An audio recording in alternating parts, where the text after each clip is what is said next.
Hello student, मैं P Kumar math classes Chhapra से। आज आप लोग को काफ़ी आसान और काफ़ी मोस्ट इम्पॉर्टेंट एग्जाम के व्यू से कम समय में ज़्यादा से ज़्यादा मार्क्स दिलाने वाला चैप्टर जिसका नाम है वेक्टर अर्थात सदिश। ये चैप्टर आप थोड़ा सा मेहनत 2-3 घंटा का मेहनत पर आप 20 मार्क्स 100% गारंटी के साथ आप ला सकते हैं। आपको एक वीडियो में आपको टोटल वेक्टर का 100% कंसेप्ट आधे घंटे के क्लास में 100% वेक्टर का क्लास आपको समझाएंगे। कुछ क्वेश्चन प्रैक्टिस करिए। एग्जाम में 20 के 20 मार्क्स एक ऐसा ये चैप्टर है जिससे आप टोटल के टोटल मार्क्स पकड़ सकते हैं। इसमें डिफिकल्ट नाम का कोई चीज ही नहीं होता है। तो वेक्टर का कंसेप्ट बहुत ही आसान है और आप आसानी से कर सकते हैं लोग। तो चलिए आपको दिखाते हैं वेक्टर में आखिर करना क्या रहता है और वेक्टर में क्या क्या आपको एग्जाम में पूछा जाता है। एक एक पॉइंट पर विस्तार रूप से आपको चर्चा करने वाले हैं। यह बताया हुआ पॉइंट आप अच्छा से देख के जाइएगा। एग्जाम में इस पॉइंट से बाहर एक क्वेश्चन भी नहीं मिलेगा। तो 100% क्वेश्चन इसी से रहने वाला है। तो चलिए आज हम आप लोग को वेक्टर स्टार्ट करते हैं। देखिए सबसे पहले वेक्टर का आखिर वेक्टर होता क्या है। तो वेक्टर सिंपल सा बोल सकते हैं जिसमें मैग्नीट्यूड और डायरेक्शन दोनों है। ऐसा क्वांटिटी जिसमें मैग्नीट्यूड और डायरेक्शन दोनों हो उसको वेक्टर बोलते हैं। सिंपल है। स्केलर तो जिसमें ओनली और ओनली सिर्फ और सिर्फ मैग्नीट्यूड हो उसको क्या बोलेंगे, स्केलर बोलेंगे। तो स्केलर किसको बोलेंगे, जिसमें ओनली मैग्नीट्यूड हो उसको स्केलर बोलेंगे। ठीक है। यूनिट वेक्टर तो यूनिट वेक्टर ऐसा वेक्टर जिसमें वन मैग्नीट्यूड हो। वन मैग्नीट्यूड का मान क्या हो, 1 हो। इसको एन कैप से डिनोट करते हैं और इसको वेक्टर ए बट्टा मैग्नीट्यूड ऑफ वेक्टर ए से फाइंड किया जाता है। तो जब भी आपको क्वेश्चन में कहेगा कि यूनिट वेक्टर चाहिए तो वेक्टर ए को ऊपर और ठीक उसके मैग्नीट्यूड से डिवाइड कर दीजिए। जो मान आएगा वह यूनिट वेक्टर कहलाएगा अर्थात इकाई सदिश कहलाएगा। समझ में आया। चलिए ये पैरेलल या फिर कोलिनियर वेक्टर। तो पैरेलल और कोलिनियर दोनों सेम ही कंडीशन। वेक्टर के कंडीशन में पैरेलल और कोलिनियर दोनों सेम होता है। क्यों?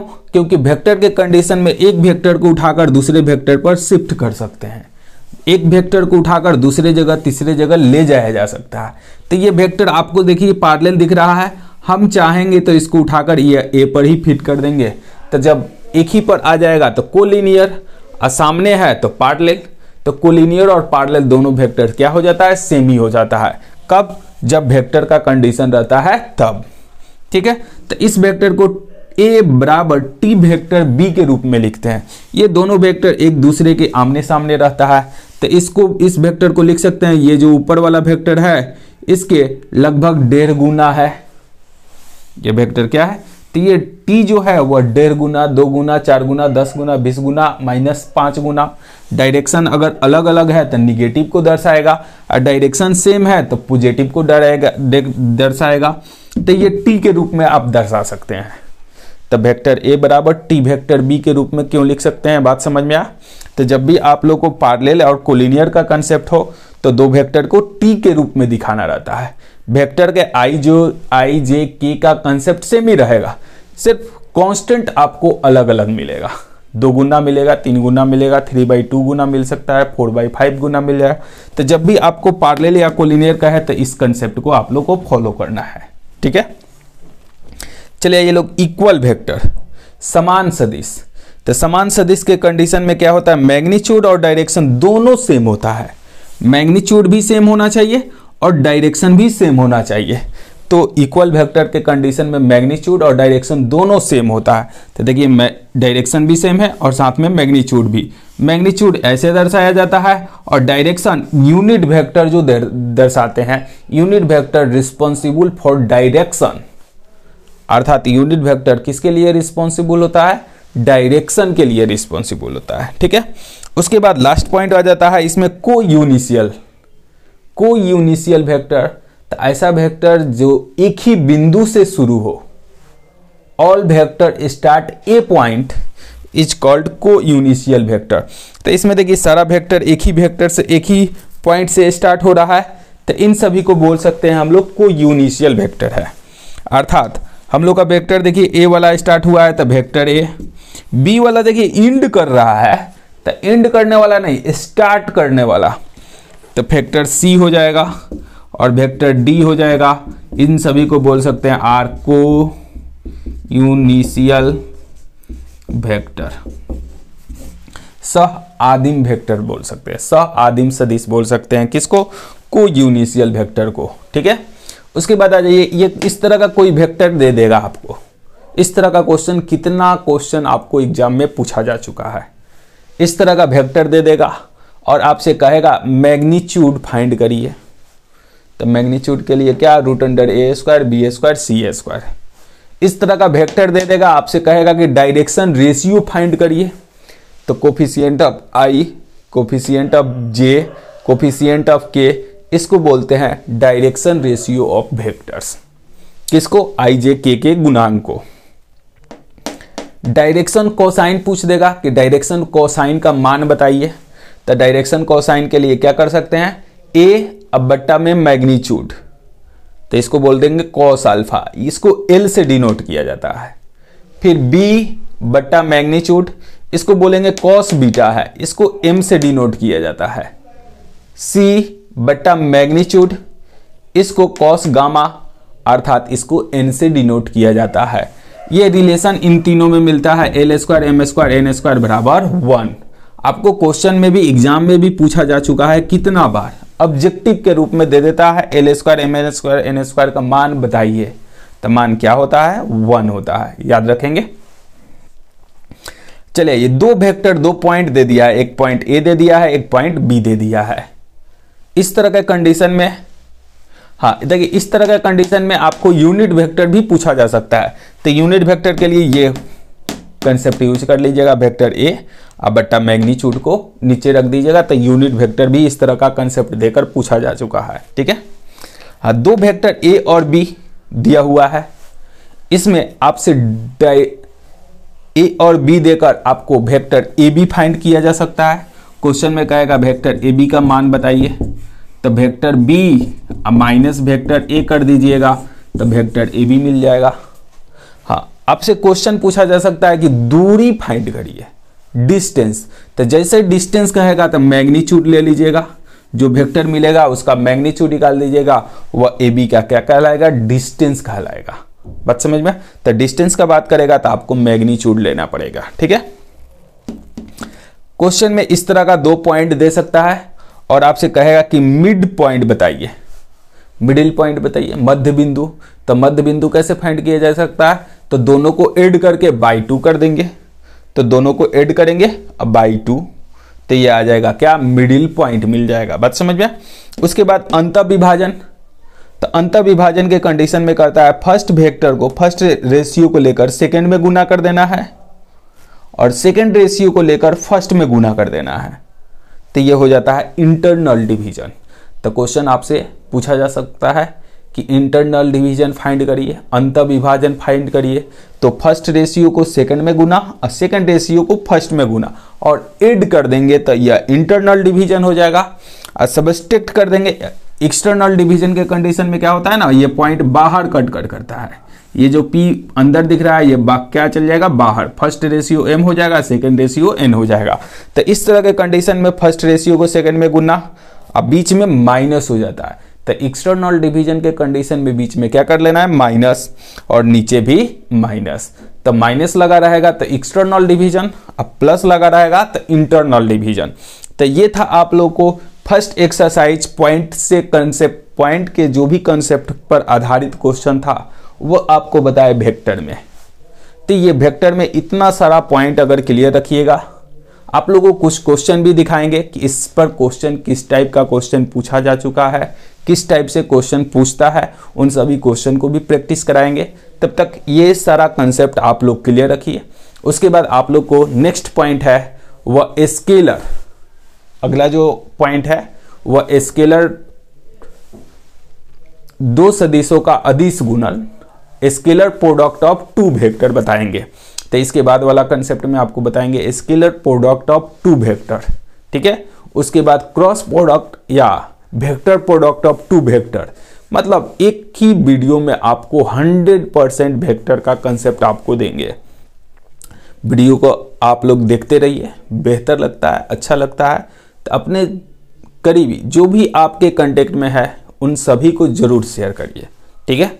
तो चलिए इसके बाद बताते हैं सबसे मोस्ट इंपॉर्टेंट वेक्टर का सबसे most important point dot product. इस चीज को आप तब तक नोट कर लीजिए लोग।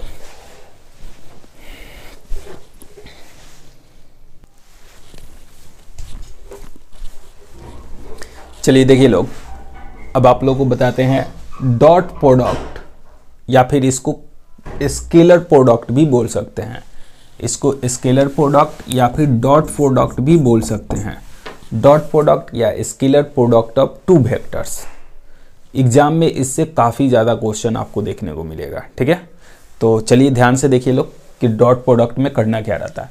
सबसे पहले सिंपल सा डिफिनीशन है डॉट प्रोडक्ट को। डॉट प्रोडक्ट आखिर डिफाइंड कैसे होता है, the magnitude of A, magnitude of B और कॉस थीटा। तो दो वेक्टर का जब भी डॉट कराइएगा तो magnitude of vector A, magnitude of vector B और कॉस थीटा मिलेगा, ठीक है। तो ए डॉट बी का मान कैसे फाइंड करना है समझ में आ गया। Where theta is angle between A and B. Theta क्या होता है, ए और बी के बीच का एंगल होता है। ये दो वेक्टर है, इसके बीच का जो एंगल होगा वह क्या कहलाएगा, थीटा कहलाएगा। समझ में? हाँ, इसमें दूसरा जो क्वेश्चन आप लोग को डॉट से मिलेगा, दो वेक्टर आपको दे देगा और पूछेगा उस कॉस थीटा का मान बताइए। तब फार्मूला लगाइए A dot B, magnitude of A, magnitude of vector B और सॉल्व कर दीजिए, जो मान आएगा वह कॉस थीटा कहलाएगा। समझ में आया आप लोग को? तो दो वेक्टर एक दूसरे पर दो वेक्टर के बीच का जब भी एंगल पूछेगा कॉस थीटा, तो ये फार्मूला का हम लोग इस्तेमाल करेंगे, ठीक है। प्रोजेक्शन चाहिए, तो projection of vector A on vector B. Projection किसका चाहिए, वेक्टर ए का, किस पर, वेक्टर बी पर। तो जिसका प्रोजेक्शन चाहिए उस वेक्टर को लिख देंगे और जिसके एलोंग चाहिए उसका यूनिट वेक्टर। प्रोजेक्शन मतलब देखिए ये वेक्टर बी है, वेक्टर बी का यहाँ एग्जांपल देते हैं, ये वेक्टर ए है, ये वेक्टर बी है, इसका प्रोजेक्शन चाहिए। तो प्रोजेक्शन चाहिए मतलब इसके दिशा में चाहिए, तो जिसका प्रोजेक्शन चाहिए उस वेक्टर को लिख देना है और जिसके एलोंग चाहिए उसका यूनिट वेक्टर। यूनिट वेक्टर किसको देता है, डायरेक्शन को दर्शाता है। तो वेक्टर ए है और डायरेक्शन किसका है, बी का। तो ये projection of vector A on vector B, ये भी क्वेश्चन काफी इंपॉर्टेंट मिल सकता है, ठीक है। ठीक, इसका उल्टा projection of vector be on vector A, उल्टा कर दिए हैं। तो देखिए जिसका प्रोजेक्शन उस वेक्टर को लिखेंगे और जिसके एलोंग चाहिए, जिस पर चाहिए उसका यूनिट वेक्टर चाहिए। समझ में आया अब? चलिए, टू वेक्टर्स आर परपेंडिकुलर, इसमें मिल जाएगा, दो वेक्टर दे देगा और चेक करके बताइए कि ये परपेंडिकुलर है कि नहीं। तो दोनों का डॉट करा दीजिए। अगर जीरो आ गया तो वेक्टर परपेंडिकुलर है और जीरो नहीं आया तो परपेंडिकुलर नहीं है। तो ये कंसेप्ट है कब, जब टू वेक्टर्स आर परपेंडिकुलर का कंसेप्ट है तब। दो वेक्टर का डॉट, अगर सेम वेक्टर का डॉट कराते हैं तो उसका मान क्या आता है, 1। कोई पूछे कैसे, तब फार्मूला लगा देंगे, मैग्नीट्यूड ऑफ है, मैग्नीट्यूड ऑफ बी और कॉस थीटा। तो सेम वेक्टर है तो 0 डिग्री एंगल या 180 एंगल बोल सकते हैं, तो दोनों पर इसका मान क्या होता है, 1 हो जाएगा, ठीक है। तो 0 डिग्री पर मान इसका क्या हो जाएगा, 1 हो जाएगा। हाँ, अलग अलग वेक्टर रहेगा तो दो वेक्टर अलग अलग रहेगा तो आई जे का कंडीशन परपेंडिकुलर शो करता है, 90 डिग्री शो करता है। तो आई और जे का, जे और के का, के और आई, जे और आई, इन सभी वेक्टर्स का डॉट कराएंगे तो रिजल्ट क्या आ जाएगा, 0 आ जाएगा। कैसे, क्योंकि लिखेंगे magnitude of I, magnitude of J और कॉस 90 डिग्री, तो ये 1 और कॉस 90 का मान 0, तो टोटल को क्या कर देगा, 0। मतलब दो वेक्टर जो डिफरेंट होगा, आई जे के वाला के कंडीशन में क्या हो, डिफरेंट, उस तरह के वेक्टर के कंडीशन में डॉट कराते हैं तो उसका रिजल्ट क्या आता है, 0 आता है। समझ में आया? अलग अलग वेक्टर का डॉट कराइएगा तो रिजल्ट क्या आ जाता है, 0 आ जाता है। हाँ, डॉट प्रोडक्ट के कंडीशन में ए डॉट बी या बी डॉट ए दोनों का रिजल्ट सेम ही होता है। दोनों सेम सेम का डॉट कराइएगा तो मैग्नीट्यूड ऑफ ए का द होल स्क्वायर लिख सकते हैं, या फिर सिर्फ ए स्क्वायर भी लिख सकते हैं, ये भी मैग्नीट्यूड को ही दर्शाता है। 3 वेक्टर्स आर कोलिनियर, आपको मिल जाएगा 3 वेक्टर्स दे दिया जाएगा और आपसे कहा जाएगा कि प्रूफ करके दिखाइए कि ये वेक्टर्स क्या है, कोलिनियर है। तो आप सिंपल सा डिटर्मिनेंट ले लीजिए, आई जे के इसमें, आई जे के इसमें, आई जे के इसमें, तीनों वेक्टर का ले लेंगे और डिटर्मिनेंट सॉल्व करेंगे। अगर रिजल्ट 0 आ जाए तो कोलिनियर, 0 नहीं आए तो कोलिनियर नहीं है। आपको एक कंसेप्ट आपको मिल सकता है राइट एंगल ट्रायंगल का, तो जब भी राइट एंगल ट्रायंगल का है कंसेप्ट तो डॉट कराकर आप लोग ला सकते हैं 90 डिग्री, या फिर मैग्नीट्यूड निकाल दीजिए तीनों का, ए बी वेक्टर का भी मैग्नीट्यूड, बी सी वेक्टर का भी मैग्नीट्यूड और सी ए वेक्टर का भी मैग्नीट्यूड निकाल दीजिए, सबका स्क्वायर कर लेंगे। और देखिए लोग इस कंसेप्ट को फॉलो कर रहा है कि नहीं, ये पाइथागोरस प्रमेय है, ठीक है। तो पाइथागोरस प्रमेय को अगर फॉलो करेगा तो वेक्टर राइट एंगल ट्रायंगल को फॉलो कर रहा है, अदरवाइज नहीं। तो ये था जो भी कंसेप्ट आपको बताएं, ये डॉट प्रोडक्ट ऑफ 2 वेक्टर था। तो इतना सारा पॉइंट अगर आप लोग याद रखते हैं तो डॉट प्रोडक्ट में इस पॉइंट से बाहर कोई क्वेश्चन आपसे पूछा नहीं जाता है, ठीक है। तो इन सभी पॉइंटों को आप लोग अच्छा से क्लियर से समझ लीजिए, एक बार में नहीं समझ में आया तो दोबारा देखकर समझ लीजिए, क्योंकि ये काफ़ी मोस्ट इम्पॉर्टेंट है आपको एग्जाम के व्यू से, ठीक है। तो चलिए इसके बाद आप लोग को नेक्स्ट जो पॉइंट है वह क्रॉस प्रोडक्ट ऑफ 2 वेक्टर बताते हैं, ठीक है। ये सब थ्योरी पूरा कंप्लीट कर लेने के बाद आप लोग को वेरी शॉर्ट जो क्वेश्चन आप लोग को एग्जाम में पूछने वाला है 2 मार्क्स वाला और 5 मार्क्स वाला, उन सभी क्वेश्चन को भी प्रैक्टिस कराएंगे, ठीक है। तो जब तक आप लोग का एग्जाम है तब तक आप लोगों को फुल सपोर्ट मिलने वाला है 100%। आप लोग पूरे वीडियो को अगर देखे रहिएगा, एग्जाम में 100 में 100 लाने की फुल गारंटी है कि आप एग्जाम में 100 में 100 लाइएगा, ठीक है। तो इसके बाद बताते हैं आप लोग को क्रॉस प्रोडक्ट।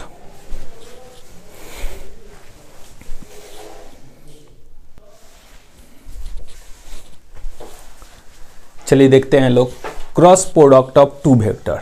ये आपका वेक्टर का लास्ट पॉइंट है और मोस्ट इंपॉर्टेंट, सबसे ज़्यादा वेक्टर में सबसे ज़्यादा अगर कोई इंपॉर्टेंट पॉइंट है तो क्रॉस प्रोडक्ट। इससे आपको 5 मार्क्स में क्वेश्चन पूछता है, ठीक है। तो इसमें देखिए क्या क्या पॉइंट है जो आपको याद करने के लिए ज़रूरी चीज़ है, उन सभी चीज़ों को बता रहे हैं। देखिए वेक्टर या क्रॉस प्रोडक्ट ऑफ 2 वेक्टर्स बोल सकते हैं, 2 सदिशों का सदिश गुणन या फिर क्रॉस प्रोडक्ट बोल सकते हैं, ठीक है। 2 वेक्टर ए और बी है, इन दोनों का क्रॉस कर रहे हैं तो magnitude of A magnitude of B sine theta into N cap, ये हम लोग का डिफाइंड कंडीशन हो जाएगा। 2 वेक्टर का क्रॉस प्रोडक्ट तब डिफाइंड होगा जब magnitude of A magnitude of B sine theta into N cap. N cap क्या है? N cap is perpendicular unit vector है। 2 वेक्टर जो होता है उन लोगों पर जो वेक्टर ये क्रॉस कराते हैं, vector A cross vector B, या ए क्रॉस बी जब कराएंगे वेक्टर ए को बी के तरफ घुमाएंगे तो ये जो हमारा अंगूठा बाहर आएगा, यही जो वेक्टर है इस ए और बी पर लंब हो जाता है। ए और बी इस पर है और लंब जो है इस तरह का पोजीशन है, ठीक है, जो यूनिट वेक्टर को दर्शाता है।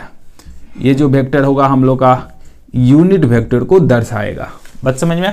इसके बीच का जो एंगल होता है वो थीटा कहला जाता है। तो ए क्रॉस बी को, तो ये लंब इकाई सदिश है जो ए और वेक्टर बी दोनों पर लंब होता है, ठीक है। हाँ, तो देखिए एंगल आपसे पूछा जाएगा कि एंगल बताइए क्रॉस प्रोडक्ट के कंडीशन में। तो एंगल आप डॉट प्रोडक्ट से भी फाइंड कर सकते हैं, क्रॉस प्रोडक्ट से भी फाइंड कर सकते हैं। तो क्रॉस प्रोडक्ट से फाइंड करने के लिए साइन थीटा का मान, किसका मान निकालना होता है? साइन थीटा का मान। जब क्रॉस करिएगा तो साइन थीटा और डॉट करिएगा तो आपको कॉस थीटा। तो ए क्रॉस बी, तो क्रॉस कैसे फाइंड करेंगे? तो यहाँ देखिए 2 वेक्टर ए और बी का क्रॉस निकालना बताया गया है। 2 वेक्टर का क्रॉस करना है तो आई जे के A1 B1 C1, vector A वाला आई जे के का कोफिशिएंट फर्स्ट वाला रो नंबर 2 में, और आई जे के अर्थात सेकेंड वाला जो वेक्टर है उसका आई जे के का कोफिशिएंट थर्ड रो में डाल देंगे। और ये डिटर्मिनेंट आप लोग सॉल्व करना अच्छा से सीखे हैं लोग पूरी बेहतर तरीका से। उसका डिटर्मिनेंट आप सॉल्व कर दीजिए। डिटर्मिनेंट का जो मान आएगा वही कहलाएगा क्रॉस प्रोडक्ट ऑफ वेक्टर ए और बी का। समझ में आया? तो ये क्रॉस निकाल देंगे, वहां से जो वेक्टर मिलेगा उसका मैग्नीट्यूड और ए का मैग्नीट्यूड और फिर बी का मैग्नीट्यूड सॉल्व कर दीजिए। जो मान आएगा वो क्या कहलाएगा? साइन थीटा कहलाएगा।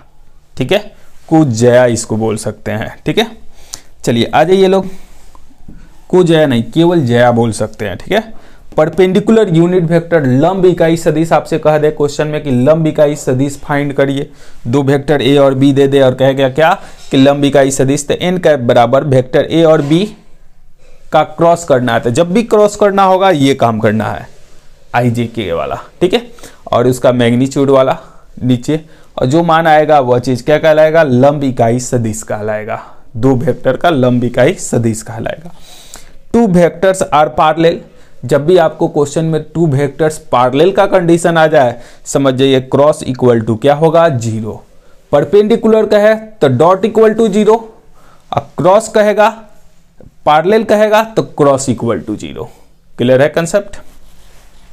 वेक्टर ए है और यहाँ वेक्टर बी, दो वेक्टर दे दिएगा, इन दोनों का क्रॉस। आप लोग को 2-3 बार एग्जाम में 5-5 मार्क्स का 3-4 बार ऐसा हुआ है कि सिर्फ और सिर्फ क्रॉस प्रोडक्ट पूछ दिया है। तो क्रॉस प्रोडक्ट फाइंड करने का सिंपल सा आई कोफिशिएंट डिटर्मिनेंट सॉल्व करना जानते हैं लोग। बंद कर देना है तिरछा तिरछी गुना, फिर जे ले लेंगे 1 प्लस तो दूसरा वाला को माइनस, फिर ये बंद क्रॉस प्रोडक्ट, फिर के ले लेंगे ये बंद तिरछा तिरछी गुना कर देंगे। जो मान आता है वो cross product of two vector कहलाएगा। समझ में आया? चले आइए फिर देखिए, दो वेक्टर ए और बी का क्रॉस कराइए और बी और ए का क्रॉस कराइए, तो ये एक दूसरे का निगेटिव होता है, माइनस होता है। ठीक है, जब ए क्रॉस बी कराइएगा तो डायरेक्शन बाहर के तरफ, जब यही चीज बी क्रॉस ए कराइएगा तो डायरेक्शन अंदर के तरफ चला जाएगा। तो वेक्टर ए क्रॉस बी और वेक्टर बी क्रॉस ए एक दूसरे के अपोजिट होता है। ठीक है, ये बाहर होगा तो दूसरा वाला क्या होगा? अंदर होगा, इसलिए क्या होता है? माइनस का अंतर आएगा। दो वेक्टर सेम का क्रॉस कराइएगा तो रिजल्ट क्या होता है? 0 होता है। ए और ए का क्रॉस कराएंगे तो रिजल्ट क्या देगा? 0। हाँ देखिए, इस तरह का आप लोगों को क्वेश्चन ऑब्जेक्टिव में बहुत सारा मिलेगा। I cross J, J cross I, I dot J I, K J dot के, इस तरह का क्वेश्चन आपको मिलेगा। तो आप काफ़ी समझदारी से बना सकते हैं। ठीक है, और सही रिजल्ट लाना चाहिए। ठीक है, देखिए यहाँ आई जे के कंडीशन में जब भी आई जे वाला पर क्वेश्चन रहेगा एक सर्किल दिखा लीजिएगा। एंटी क्लॉकवाइज होगा, घड़ी की विपरीत दिशा में होगा तो पॉजिटिव वैल्यू देता है, और घड़ी की दिशा वाला में होगा तो निगेटिव वैल्यू देता है। तो घड़ी की दिशा में देगा तो ये क्या दे देगा? निगेटिव, और घड़ी के विपरीत दिशा में देगा तो पॉजिटिव वैल्यू। जैसे देखिए, हमको आई और जे का क्रॉस कराना है, तो आई और जे का क्रॉस कराइएगा तो के मिलेगा, आई और जे का क्रॉस कराइएगा तो क्या मिलेगा? और ये एंटी क्लॉकवाइज डायरेक्शन में है इसलिए पॉजिटिव देगा। जे और के का क्रॉस कराइएगा तो आई मिलेगा, दो का किसी का क्रॉस कराइएगा तो तीसरा मिलता है। समझ में आया? तो जे और के का कराएंगे तो आई मिलेगा। एंटी क्लॉकवाइज है तो प्लस, अगर यही के और जे का क्रॉस करा देंगे तो माइनस आई, क्योंकि ये क्लॉकवाइज हो गया। तो क्लॉकवाइज हो गया तो माइनस हो जाएगा, और एंटी क्लॉकवाइज आ जाएगा, आई और के आ गया। एंटी क्लॉकवाइज आ रहा है आई और के, तो ये क्लॉकवाइज हो जाएगा। तो क्लॉकवाइज हो गया तो माइनस, एंटी क्लॉकवाइज हो जाएगा। इधर से के और आई का क्रॉस कराएंगे तो रिजल्ट जे आ जाएगा, के और आई का क्रॉस कराएंगे तो जे। तो ये आपको आई क्रॉस जे, जे क्रॉस के कैसे कराते हैं समझ में आया आप लोग को? दो वेक्टर का क्रॉस कराना है तो आई और जे का कराएंगे तो तीसरा के मिलेगा। अब के पॉजिटिव मिलेगा कि निगेटिव मिलेगा, इसके लिए एक सर्किल खींच लीजिए। अगर एंटी क्लॉकवाइज होगा तो पॉजिटिव, और क्लॉकवाइज होगा तो निगेटिव। समझ में आया आप लोग को? तो ये कंसेप्ट से आप एग्जाम में 2-3 मार्क्स का तो क्वेश्चन फिक्स रहता है। ठीक है, और सही आप लोग बनाइएगा। ठीक है, हाँ अगर सेम का क्रॉस कराएंगे तो 0 होता है, सेम सेम का डॉट कराते हैं तो 1 होता है, और क्रॉस जब कराएंगे तो 0 होगा। क्यों? क्योंकि जब लिखेंगे मैग्नीट्यूड ऑफ आई और साइन 0 डिग्री, तो साइन 0 का मान क्या हो जाता है 0, तो टोटल के टोटल को क्या कर देगा 0 कर देगा। बात समझ में आ? तो सेम सेम का क्रॉस मान क्या होता है 0 होता है। एरिया ऑफ ट्रायंगल मिल सकता है, 2 वेक्टर दे देगा और कहेगा एरिया ऑफ 2 साइड्स दे देगा, ट्रायंगल का 2 साइड्स दे देगा और कहेगा एरिया ऑफ ट्रायंगल फाइंड करिए। तो एरिया ऑफ ट्रायंगल फाइंड करने के लिए 1/2 vector A cross vector B find कर दीजिए, एरिया ऑफ ट्रायंगल निकल जाएगा। और क्रॉस कैसे फाइंड करते हैं? तो ये मेथड, जब भी क्रॉस यहां से काम करेंगे, ठीक है। और उसका मैग्नीट्यूड निकालना जानते हैं, आई का कोफिशिएंट का द होल स्क्वायर, जे का कोफिशिएंट का द होल स्क्वायर, के का कोफिशिएंट का द होल स्क्वायर का रूट ले लेंगे, स्क्वायर रूट ले लेंगे, जो मान देगा वही चीज आपको मैग्नीट्यूड हो जाता है। हाँ, ऐसा हो सकता है कि 3 पॉइंट दे देगा, पॉइंट ए दे दिया, बी दे दिया, सी दे दिया, क्वेश्चन में कहेगा वर्टेक्स है, शीर्ष है।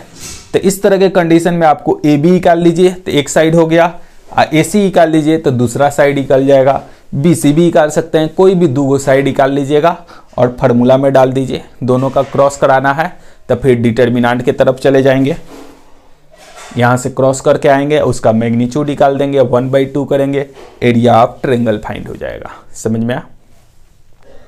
एरिया ऑफ पैरेललोग्राम, समानांतर चतुर्भुज का क्षेत्रफल। तो समानांतर चतुर्भुज के क्षेत्रफल में 2 कंडीशन मिल सकता है, आपको साइड मिल सकता है। समानांतर चतुर्भुज है तो आमने सामने वाला सेम हो जाएगा, आमने सामने वाला क्या हो जाएगा सेम हो जाएगा। समानांतर चतुर्भुज है तो आमने सामने का जो वेक्टर्स होता है वह दोनों के दोनों क्या होता है सेम होता है। तो अगर एरिया ऑफ 2 साइड्स दिया है और कहेगा एरिया ऑफ पैरेललोग्राम फाइंड करिए, तो सिंपल सा वेक्टर ए और बी दोनों का क्रॉस कर दीजिए, उसका मैग्नीट्यूड मान जो देगा वह चीज क्या कहलाएगा, एरिया ऑफ पैरेललोग्राम कहलाएगा। अगर ऐसा भी हो सकता है कि पैरेललोग्राम का डायगोनल दे दे, तो क्वेश्चन में लिखेगा कि ये डायगोनल है, क्वेश्चन में लिखेगा कि ये साइड है, तो डायगोनल करेगा तो 1/2 D1 क्रॉस D2, फिर क्रॉस करने के लिए वही आई जे के वाला काम करेंगे लोग डिटर्मिनेंट के साथ, ठीक है ना। अब मान निकालेंगे, उसका 1/2 ले लेंगे और जो मैग्नीट्यूड देगा वह एरिया ऑफ पैरेललोग्राम कहलाएगा। समझ में आया आप लोग को? तो ये था आप लोग को क्रॉस प्रोडक्ट ऑफ 2 वेक्टर, जिससे आपको क्वेश्चन इसी के अलोंग आपको एग्जाम में पूछता है। और ये सब कंसेप्ट अगर क्लियर रखते हैं तो आप एग्जाम का निश्चिंत रहिए कि सारा क्वेश्चन आप बना दीजिएगा। और वेक्टर आपको देखिए सिलेबस में देखिएगा तो ये 10 मार्क्स है, तो सिलेबस में देखिएगा तो 10 मार्क्स है, लेकिन आपको 10 मार्क्स का डबल क्वेश्चन पूछता है, इसलिए कम से कम क्वेश्चन पूछेगा तो 20 मार्क्स का वेक्टर का क्वेश्चन पूछेगा, और 20 मार्क्स आप आसानी से क्लियर कर सकते हैं। वेक्टर का कंसेप्ट खत्म, मतलब आप 30 मिनट का वीडियो, 30 मिनट से भी कम का वीडियो देखकर आप 20 मार्क्स फिक्स कर सकते हैं। तो ये 20 मार्क्स आप आसानी से कर सकते हैं लोग। आप लोगों को कुछ क्वेश्चन भी प्रैक्टिस करा देते हैं, ठीक है ना। ये जितना थ्योरी अभी कंसेप्ट बता रहे हैं, थ्योरी का कंसेप्ट खत्म हो जाने के बाद आप लोग को लॉन्ग क्वेश्चन का प्रैक्टिस कराएंगे, और 2 मार्क्स और 5 मार्क्स का क्वेश्चन का भी प्रैक्टिस कराएंगे, ठीक है। तो इन सभी को थ्योरी को आप क्लियर करते चलिए, आप लोग खुद से भी क्वेश्चन देखते चलिए, जितना ज़्यादा से ज़्यादा आप देख सकते हैं जरूर देखिए लोग। बुक से देख सकते हैं, क्वेश्चन बैंक से देख सकते हैं, मॉडल सेट से भी देख सकते हैं, और जितना क्वेश्चन मिल रहा है उन सभी क्वेश्चन को आप बनाइए, ठीक है। और जितना ज़्यादा से ज़्यादा हो सकता है हम भी आपको हेल्प करेंगे, जितना ज़्यादा से ज़्यादा आपको क्वेश्चन प्रैक्टिस करा दें, ठीक है। तो इस चीज़ को नोट करिए लोग।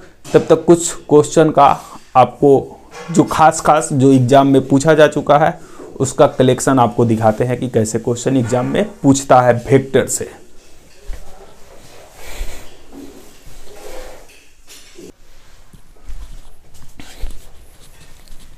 चलिए देखिए लोग वेक्टर में अगर आप लोग थ्योरी अच्छा से क्लियर कर लीजिएगा ना तो क्वेश्चन में थोड़ा सा भी दिक्कत होने वाला नहीं है।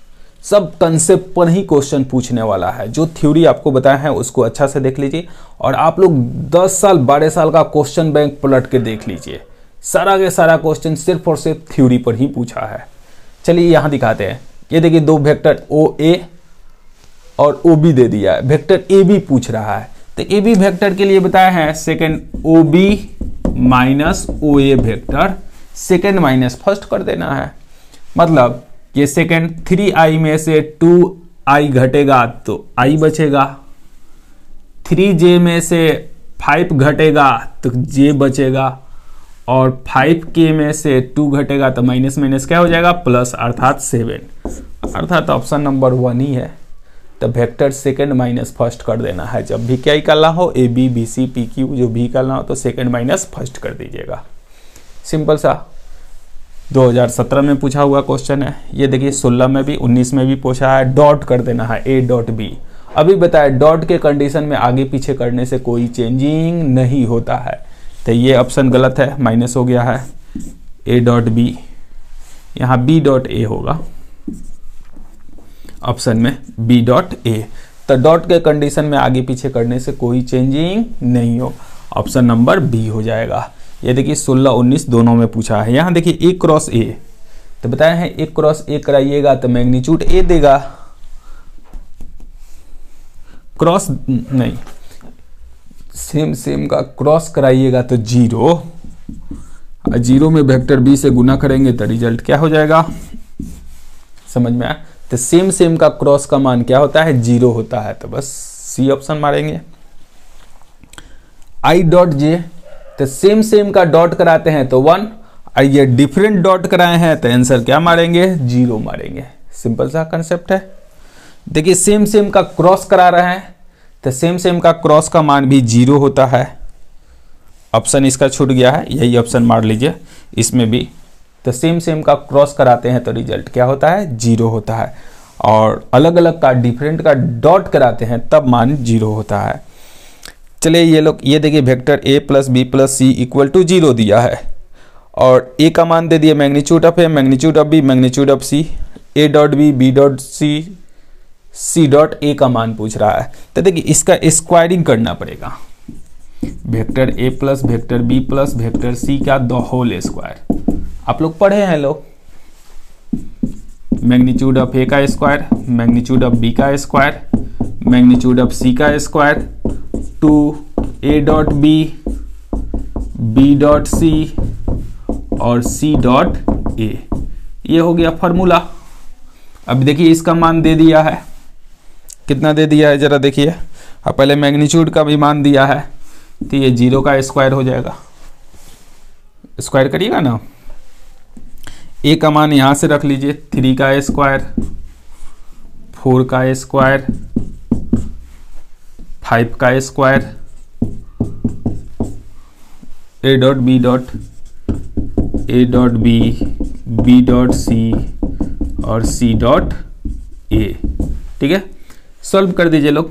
यहाँ 9, 16, 25, 25, 50 हो जाएगा, प्लस में इधर भेज देंगे तो माइनस 50 हो जाएगा, और 2 इंटू ए डॉट बी है, बी डॉट सी है, सी डॉट ए है, ये 2 से कट करिएगा तो कितना आ जाएगा -25। जरा ऑप्शन खोज लीजिए।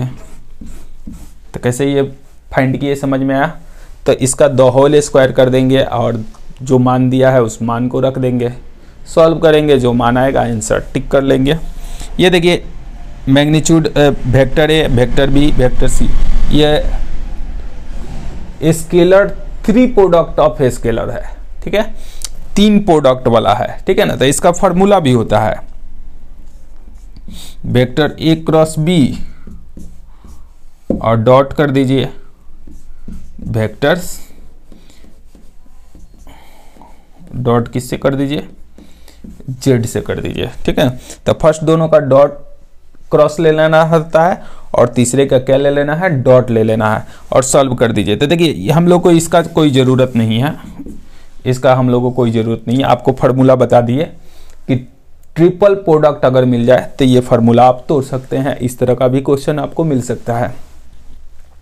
ऐसे एनसीईआरटी बुक में आपको ट्रिपल प्रोडक्ट दिया नहीं है, लेकिन एग्जाम में कभी बार पूछा है। ये देखिए X Y Z, X Y Z एक सर्किल में एंटी क्लॉकवाइज है, इसमें देखिएगा तो ये जेड वाई हो जा रहा है, क्लॉकवाइज हो गया। तो इसको छोड़ दीजिए। y x हो गया, ये भी उल्टा हो गया, इसको भी छोड़ देंगे। x z हो गया, ये भी उल्टा हो गया। z x y, ये देखिए एंटी क्लॉकवाइज भी है, z है, ये देखिए x y z, तो x y z दिया है, तो फिर हम लोग z x y ले सकते हैं। और सब देखिएगा तो उल्टा घूम रहा होगा, तो जिसके अलोंग ये दिया रहेगा एंटी क्लॉकवाइज, तो हम लोग का जो ऑप्शन खोजिएगा एंटी क्लॉकवाइज खोजिएगा। अगर क्लॉकवाइज कंडीशन दिया रहेगा तो आपको भी क्लॉकवाइज ही कंडीशन खोजना होगा, तब जाके ये दोनों आपस में मान क्या देता है, बराबर देता है। समझ में आया आप लोग को? तो ये था वेक्टर का कुछ खास क्वेश्चन। कुछ आपको इस एक्सरसाइज में कोई डिफिकल्ट वाला चीज नहीं है कि आपको डिटेल में ऑब्जेक्टिव बताए। ऑब्जेक्टिव सिर्फ और सिर्फ फार्मूला ही दिया हुआ है, आप लोग क्वेश्चन बैंक पलट के देख लीजिएगा लोग। अगर फार्मूला के अलावा कोई नया क्वेश्चन पूछा होगा तब फिर आप मैसेज करिएगा लोग कि कुछ नया भी क्वेश्चन पूछा है। हर क्वेश्चन सब फार्मूला बेस्ड पर ही है, तो आप लोग इन सभी क्वेश्चन को आप लोग अच्छा से प्रैक्टिस करिए। वेक्टर काफ़ी आसान है, आप इससे 20 मार्क्स में 20 मार्क्स उठा सकते हैं।